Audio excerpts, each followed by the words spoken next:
देख रहे हैं नेटवर्क 33 राजकुमार के साथ। तो चलिए पढ़ते हैं आज की कहानी की ओर। दोस्तों, कहते हैं खामोशी की ताकत इतनी ज़्यादा होती है कि वह अपने रूप से किसी भी इंसान को बैकफुट पर धकेल सकती है। सूरज ढलने के बाद हमारा गांव क्यों इतना खौफनाक बनता था, और साथ ही हमारे गांव के अंदर कुछ ऐसी रहस्यमय ताकतें इधर उधर मंडराने लगती जिन्हें देखने के बाद हर किसी का शरीर कांप उठता। एक शाम का समय था और सूरज अपनी हल्की हल्की किरणों के साथ अब पश्चिम दिशा की तरफ डूबने को आया था, और थोड़ी थोड़ी ठंड लगातार गांव के ऊपर बरपा रही थी। मानो बहुत ही जल्द गांव में मौजूद सारे लोग सूरज ढलते ही अपने घर के अंदर लौट जाते थे, और मेरा माइंड सेट भी कुछ ऐसा ही था। लेकिन आज मुझे किसी ज़रूरी काम के लिए गांव से बाहर जाना पड़ा, और जब तक मैं गांव के अंदर लौटता तब तक रात के 8:30 बज चुके थे। उन दिनों नवंबर का महीना चल रहा था, तो ठंड की शुरुआत अब शुरू ही हुई थी, जिस वजह से इतना ज़्यादा लेट तो नहीं था। लेकिन गांव वालों के मुताबिक हमारे गांव के अंदर जो काली शक्तियाँ निवास करती थी, मुझे उनका खौफ सता रहा था। मगर मैं चुपचाप गांव के अंदर तक पहुंच गया। गांव में पहुंचने के बाद मुझे ऐसा लग रहा था मानो मैं किसी शमशान घाट में अपने कदम बढ़ा चुका हूँ, क्योंकि चारों तरफ किसी कुत्ते तक की मौजूदगी का एहसास तक नहीं था। मेरा घर गांव से थोड़ा बाहरी इलाके में था, जहां पहुंचने के लिए पूरे गांव को पार करना पड़ता था।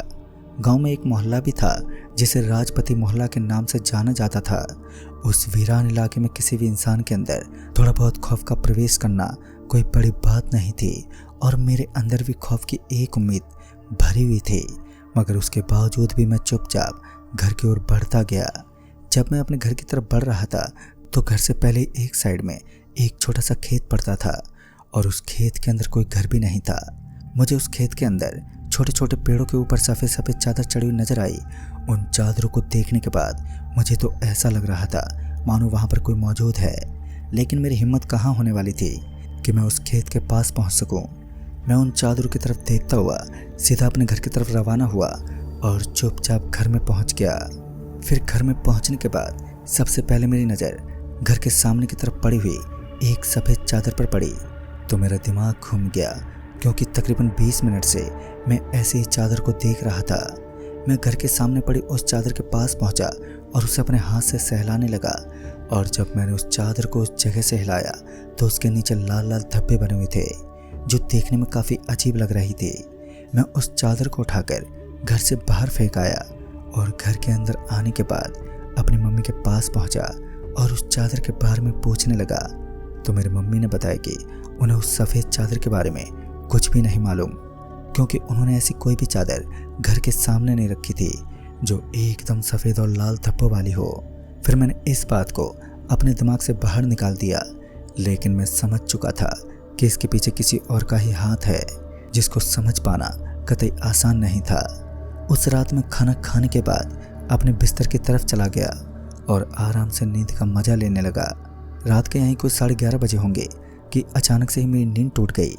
दरअसल ऐसा लग रहा था मानो कोई मेरे कदमों को छू रहा है, और जब मैंने उठकर देखा तो वहाँ पर कोई नहीं था। मेरी मम्मी मेरे बगल वाले बिस्तर पर आराम कर रही थी। फिर एक हवा की झोंके के साथ घर के अंदर थोड़ा बहुत कचरा जम गया, और उसी कचरे के साथ एक चादर एक बार फिर हमारे घर के अंदर तक दाखिल हो गई। मैं उस चादर को देखने के बाद एक बार फिर थोड़ा हैरान था। मैं थोड़ा गुस्से से तिलमिलाता हुआ उस चादर के पास पहुंचा और उसे पकड़ते हुए घर के बाहर तक ले आया, लेकिन उस चादर के ऊपर लाल धब्बों का कोई नामो निशान तक नहीं था। मैं दरवाजे को बंद करके उस घर के अंदर पहुंचा ही था कि किसी ने मेरा हाथ जोर से जकड़ लिया, और जब मैं पीछे मुड़ा तो मैंने देखा कि उस दरवाजे के बीचों बीच से एक हाथ घर के अंदर तक पहुंच चुका था। उस हाथ की लंबाई इतनी ज़्यादा थी कि मेरा दिल दहल उठा। मैं ज़ोर ज़ोर से आवाज़ देते हुए अपनी मम्मी को बुलाने लगा, और मेरी किस्मत अच्छी थी कि जब तक मेरी मम्मी मेरे करीब पहुंची तब तक वहाँ का माहौल नॉर्मल बन चुका था। खैर, उस समय मैंने अपनी लाइफ में पहली बार किसी पैरानॉर्मल घटना का सामना किया था, जिस कारण मेरा पूरा शरीर पसीना छोड़ रहा था। फिर मैं किसी भीगी बिल्ली की तरह अपने कमरे में पहुँच गया, और मैं एक कंबल ओढ़कर चुपचाप आराम की नींद लेने लगा। सुबह जब मेरी आंखें खुली तो ऊपर सूरज की तेज तर्राज रोशनी पड़ने लगी, तो मैं एकदम से उठ गया। लेकिन आज घर के बाहर का माहौल काफ़ी ज़्यादा शोर शराबे वाला लग रहा था। मुझे ऐसा लग रहा था मानो घर के बाहर कोई बड़ा एक्सीडेंट हुआ है, क्योंकि काफ़ी सारे लोग एक साथ इकट्ठा होकर किसी चीज़ के चारों तरफ खड़े हुए थे। और जब मैं उस चीज़ के पास पहुंचा तो हमारे गांव की एक लाश सफ़ेद चादर के नीचे पड़ी हुई थी, जिसे देखकर मेरा गला सूख गया, क्योंकि पिछले 2 दिनों से इस सफ़ेद चादर ने मेरे घर के ऊपर अपना कहर बरपा रखा था। और अब तो इसने मुसीबतों के पहाड़ भी खड़े कर दिए थे। और अब तो ये साबित भी हो चुका था कि मैं अपने गांव के सभी लोगों को इस बारे में बताना चाहता था कि ये सफ़ेद चादर ही कुछ रहस्य दबाकर बैठी है। मगर ये बोल पाना इतना आसान नहीं था, क्योंकि आए दिन गांव के अंदर कुछ नया नया सा राज सा बन जाता है, जिस कारण ये बोल पाना हर दिन ही मुश्किल होता कि आज हमारे गांव के अंदर किसी काली शक्ति ने दाखिला लिया है। हैवानियत के उस गांव के अंदर अब धीरे धीरे मौतें लगातार बढ़ती जा रही थी। तकरीबन 13 दिन पहले ही हमारे गांव के अंदर एक कच्ची मौत हुई थी, और अब इस मौत के बाद पूरे गांव के अंदर एक दहशत फैल चुकी थी। सभी लोगों के मुताबिक अब इस गांव में बुरी शक्तियों का साया कुछ ज़्यादा ही बढ़ चुका है, जिस वजह से लोग इस गांव को छोड़ने की अब बातें करने लगे थे। मगर हमें क्या पता था कि जिस रहस्य को हम सभी जानने की कोशिश कर रहे हैं वह गांव के बीचों बीच दफनाया गया है। दोस्तों, आखिर गांव के नीचे ऐसे कौन सा रहस्य दफनाया गया था जिसे जान पाना हर इंसान के लिए बेहद ही मुश्किल होने वाला था? तो आइए जानते हैं। दोस्तों, उस मौत को हुए आज 2 दिन बीत चुके थे। गांव भी धीरे धीरे वापस नॉर्मल होने की कगार पर था, और सभी लोग अब अपने घरों में एक जेल की तरह कैद रहने लगे। सभी पहले से ज़्यादा अपने घरों के अंदर निवास करते थे। टॉयलेट करने के लिए भी कोई अपने घर से बाहर नहीं निकल पाता। और इस बात से मैं भी अच्छी तरह रूबरू था कि अगर मैं भी अपने घर से बाहर निकलने की हिम्मत कर पाया तो फिर मेरा अंतिम संस्कार दूसरे दिन ही कर दिया जाएगा। एक सुबह की बात होगी जब मुझे फ्रेश होने के लिए गांव के पास के इलाके में जाना पड़ता था। उस दिन जब सुबह के 4 बजे मेरा दोस्त राजू मेरे घर के करीब पहुंचा और कमरे का दरवाज़ा खटखटाने लगा।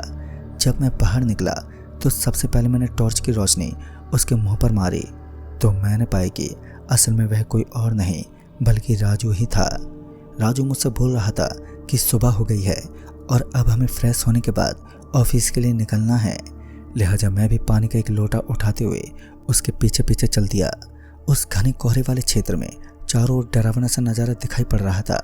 आज तो धुंध भी छाई हुई थी, जिस वजह से सामने का वातावरण देख पाना भी आसान नहीं था। मैं अपने हाथ में लोटा लिए उस खेत के अंदर दाखिल हुआ जिसके पास हम लोग अक्सर फ्रेश होने के लिए निकलते थे। फिर जब हम लोग फ्रेश होने के बाद वापस वहाँ से उठे तो पता नहीं क्यों लेकिन हम दोनों को एक अलग सी बेचैनी होने लगी। हमें ऐसा फील हो रहा था मानो हमारे सर के ऊपर कोई भारी चीज़ सवार हो चुकी है।